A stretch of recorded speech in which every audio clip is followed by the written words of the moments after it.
Zdá se mi to, nebo to světlo se chová nějak divně. No, možná to přidá trošku k atmosféře dnešního videa. Ahoj, vítejte u dnešního videa.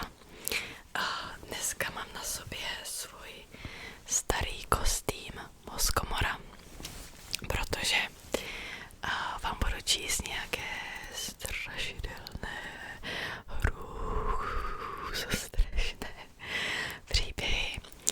Jedna moje milá odběratelka Kristýna se právě ptala, jestli bych mohla udělat takhle podobné video. Já jsem natáčela strašidelné příběhy z Redditu v angličtině a právě ona se ptala, jestli bych něco podobného mohla udělat i v češtině. A hledala, co by tomu se nejvíc podobalo. A pak jsem našla na Wattpadu nějakou knížku, kde vyloženě někdo překládal tyhle strašidelné příběhy do češtiny. Takže dávám odkaz na tu knížku. Mimochodem, tohle je mimo téma, ale já už jsem si stavovala Wattpad kvůli jinému videu. A ta aplikace je strašně blbá, asi myslím. Nevím. Takže tady budu trpět a vy budete trpět se mnou. Tak jo, ještě jsem přepla nastavení mikrofonu a jdeme na to. První příběh se jmenuje Krb. Před 4 lety jsem žila na obrovském statku, který byl přestavěn do 2 bytů. Ten dům byl znám jako domov starých chlapců a používal se k ubytování chlapců s problematickým chováním, než byl uzavřen kvůli podezření ze zneužívání. V té době jsem žila se svým přítelem a naší 3letou dcerou. Moje ložnice měla velký krb, který byl zabedněn a přemalován, a když jsem přestavovala nábytek, rozhodla jsem se k němu přisunout svoji postel, takže v podstatě fungoval jako její čelo. Tu noc okolo 1 hodiny ráno jsem uslyšela drobounký hlas, jak říká: Mami, mami, mami, mami, maminko. Posadila jsem se v posteli, ale nic neviděla. Tak jsem se natáhla přes mého přítele, abych sebrala svoji dceru a dala ji k nám do postele.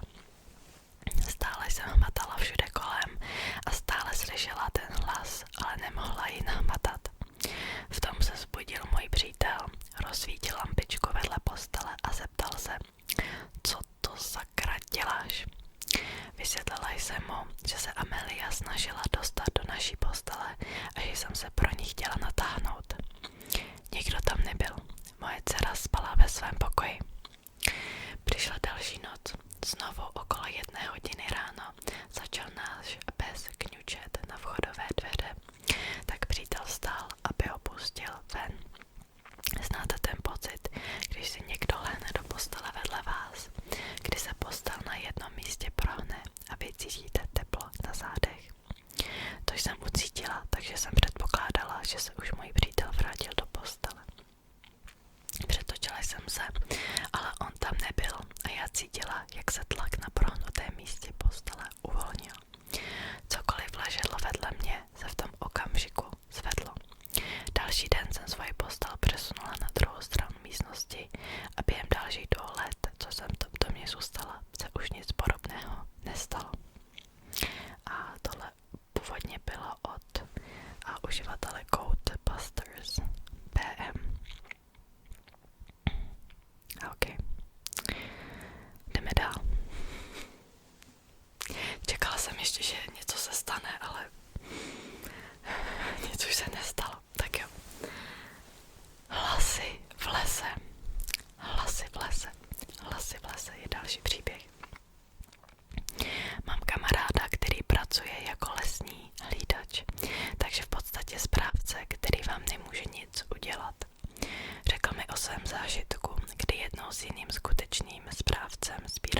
zůstal a dokončil svoji práci, když v tom uslyšel hlasy. Mějte na paměti, že byl hodně daleko od turistické stezky. Zkusil na ty hlasy zavolat, ale nikdo neodpověděl a protože se začalo stmívat, rozhodl se vrátit, jenomže jeho auto nechtělo nastartovat. Zjistil, že není zapojená baterie. Znovu ji připojil a vydal se na cestu, ale jeho auto jelo strašně pomalu a nakonec se po necelém kilometru zastavilo úplně. Tak přes vysílačku zavolal na stanici a řekl: Hej chlapi, potřebuju, aby někdo přijel mě vyzvednout. Řekli mu, že pro něj zajedou, ale že se k němu dostanou tak při nejmenším za hodinu. Zeptal se, jestli už se vrátil ten druhý správce. Řekli mu, že ještě ne. Rozhodl se usadit a založit oheň, ale zanedlouho zase uslyšel ty hlasy. Je tma a on není zrovna dvakrát nadšen. Ty hlasy znějí jako nějaká hádka. Někdo naštvaný křičel na někoho jiného, kdo zněl vyděšeně. Zavolal do tmy s otázkou, jestli někdo nepotřebuje pomoc, ale zdálo se, že se o něj ty hlasy vůbec nezajímaly. Hádal, že musí být minimálně 300 metrů daleko. Znovu vysílačkou zavolal ostatním a ti mu řekli, že nemůžu najít stezku, na které by mohl být, ale že ještě neodjeli. Řekli jim, ať prostě seženou toho druhého správce, aby jim řekl, kde je, protože odjel i s iPadem, ve kterém byla mapa. Odpověděli, že se pořád nevrátil. Uběhly zhruba 3 minuty a znovu se ozvaly ty hlasy, tak se rozhodl za nimi dojít s nadějí, že by se mohli přestat chovat jako ožralí kreténi a možná by mohli mít mapu. Šel směrem, odkud hlasy vycházely, ale čím byl blíž, tím vzdálenější se zdály. Po 20 minutách to vzdal a šel zpátky. K tomu zavolali ostatní správci, že našli toho jeho parťáka v bezvědomí, pokrytého z vratky, takže ho nechali odvést do nemocnice. Naštěstí si na mapě zaškrtával místa, kde našli rozhledny a tak měli alespoň přibližnou představu, kde by mohl být. Chvíli na to se jeho vysílačka vypnula a znovu se ozvaly ty hlasy. Znuděný k smrti se kamarád nakonec rozhodl prostě poslouchat, o čem se tedy hádají, a zaslechl věci jako: nebylo to tvoje, mě to nezajímá, to jsi měl vědět a tak dále.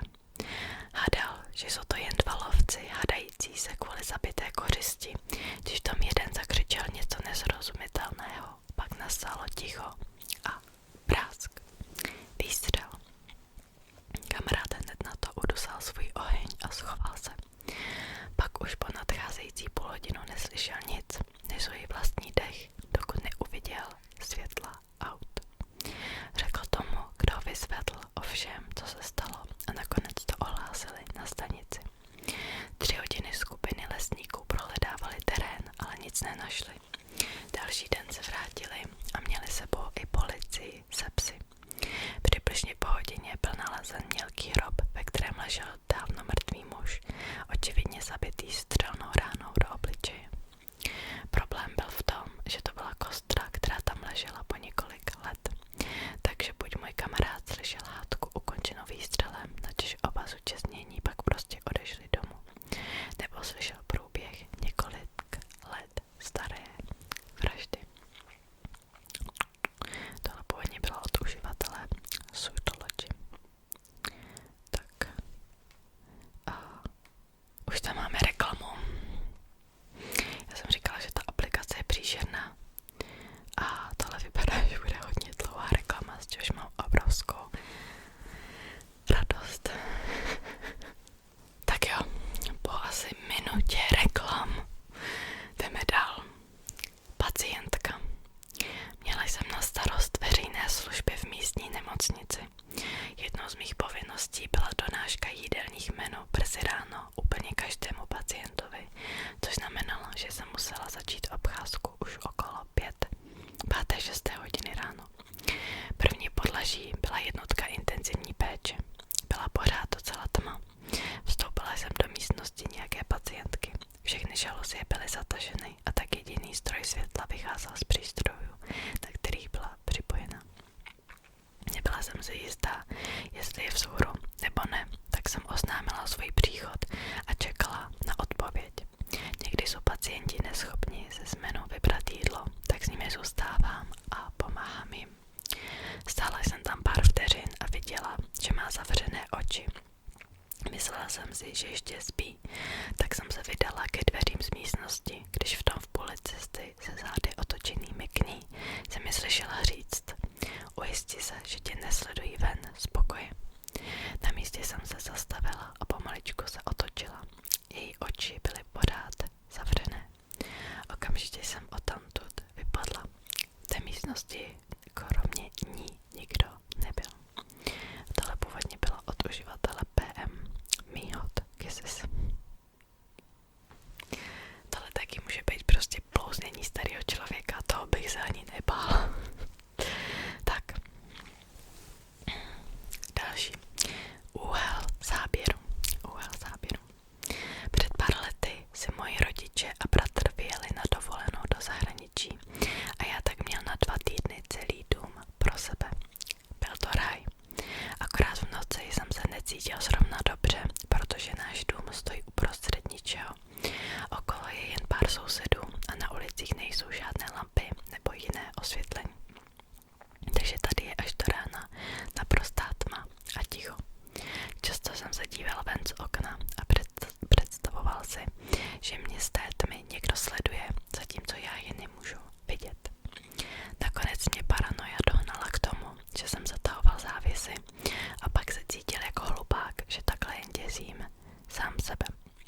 O pár osamělých dnů později jsem se ráno vzbudil o několik hodin později, protože mi nezvonil budík. Natáhnul jsem se pro svůj telefon, ale nemohl ho najít, tak jsem se zvednul a zjistil, že z nějakého důvodu leží na stole na druhé straně místnosti. Samo o sobě na tom nebylo nic tak divného. Měl jsem z toho trochu nepříjemný pocit, protože si nikdy nechodím lehnout bez telefonu, ale nakonec jsem si řekl, že jsem ho tam asi prostě jen zapomněl a přešlo mě to. Uběhl týden a já telefonem vyfotil něco, co jsem chtěl ukázat kamarádovi. Když tam jsem si všiml, že mám v galerii pár fotek nějakých prostě naprosto náhodných věcí. Přiblížené fotky mojí podlahy, mého povlečení, mých stěn. Zkrátka fotky mého pokoje z úhlu, které vypadají tak špatně, že z nich člověk skoro nepozná, co na nich je. Znovu mě popadl ten nepříjemný pocit, ale když vezmu v úvahu, jak ty fotky vypadají, určitě jsem je prostě musel vyfotit omylem. Jakože jsem třeba nechtěně stisknul tlačítko pro vyfocení, zatímco jsem během chůze měl telefon v ruce. Pak jsem si ale všiml, že mezi těmi fotkami i video a mě v ten moment bez legrace začal bolet hrudník, i když nevěřím nadpřirozeno a vím, že existuje racionální vysvětlení. Je to video mojí postele a mě, jak v ní ležím. Je tam vidět jen moje předloktí, ale slyšet, jak pomalu dýchám, jako bych spal. Z úhlu toho videa šlo poznat, že bylo natočeno od někud z boku mojí postele. A tohle bylo od uživatele Pingus. Já jsem čekala, že ještě tam to ještě bude pokračovat, ale tyhle příběhy prostě najednou jako končí z ničeho nic. Tak jo, jdeme dál. První rande. Blížil se Halloween a my si s kamarády vyprávěli ducharské historky. Jedna moje kamarádka řekla, že nám poví příběh o prvním rande jejich rodičů. Říkala, že o tom příběhu nerada mluví, protože je přeci jen podle pravdy, ale my k tomu pobíchli. A nakonec nám ho řekla. Abych se tedy dostal k tomu podstatnému. Její rodiče strávili pěkné, ne-li neohrabané první rande a okolo času, kdy už by si pobřáli na dobrou noc, muž v dané situaci, táta mé kamarádky, navrhl půlnoční turu po Provo kanionu. Zjevně to tam znal, jelikož tam byl už několikrát les po horách a tak ti dva přijeli na skaliska kanionu, vylezli ze svých aut a vydali se na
podívání, na co to vlastně narazil, oba shodli, že odtamtud prostě vypadnou.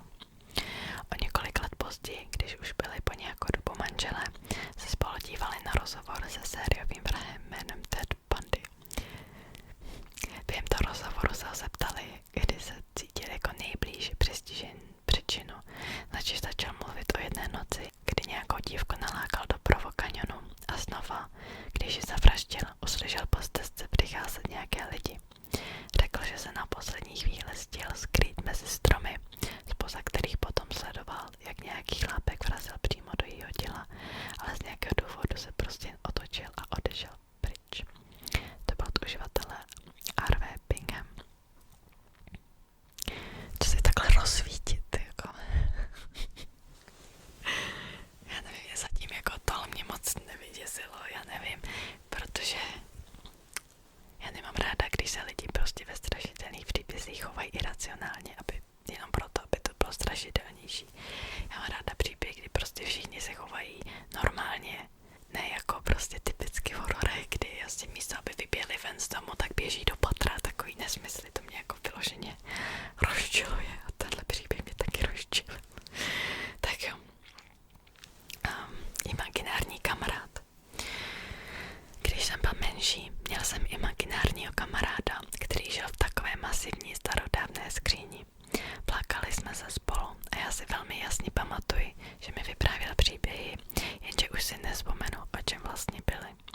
Pamatuju si, jak jsem se o tom jednou bavil s rodiči. Táta hodně cestoval a tak moc nevěděl, o co jsem se zajímal. A když jsem mu řekl o mém kamarádovi ze skříně, chtěl vědět, jak se jmenuje. Bylo to něco nevinného, jako Petr nebo Patrik, ale přesto si pamatuji, jak mu z toho spletl obličej. Nakreslil jsem pro něj Petra nebo Patrika a hned další den on a můj strýc tu skříň vynesli z domu a spálili ji. Teprve o několik let později jsem se dozvěděl, že mladší bratr mého táty, můj strýc, měl úplně stejného imaginárního kamaráda se stejným jménem, který žil ve stejné starodávné skříni. Po několika měsících těch typických kravin s imaginárním kamarádem začal můj strýc mít příšerné noční můry a nemohl kvůli tomu Petrovi nebo Patrikovi spát. Došlo to tak daleko, že jeho rodiče museli z toho pokoje vystěhovat, dokud se nedal zpátky do pořádku. Od uživatele Tony FX.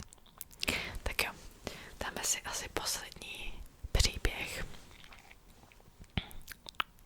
Západ slunce. Zatím ještě ani jeden příběh moc nevyděsil teda, tak tohle video bude takový jako slabší asi. Západ slunce. Byl jsem na pracovní cestě ze San Francisca do Los Angeles. Poslední den ve městě jsem skončil brzy a tak jsem se vydal na pláž. Po cestě jsem se zastavil u telefonní budky a zavolal na leteckou linku, jestli bych mohl letět pozdějším letadlem, protože jsem z pláže chtěl sledovat západ slunce. Tak jo.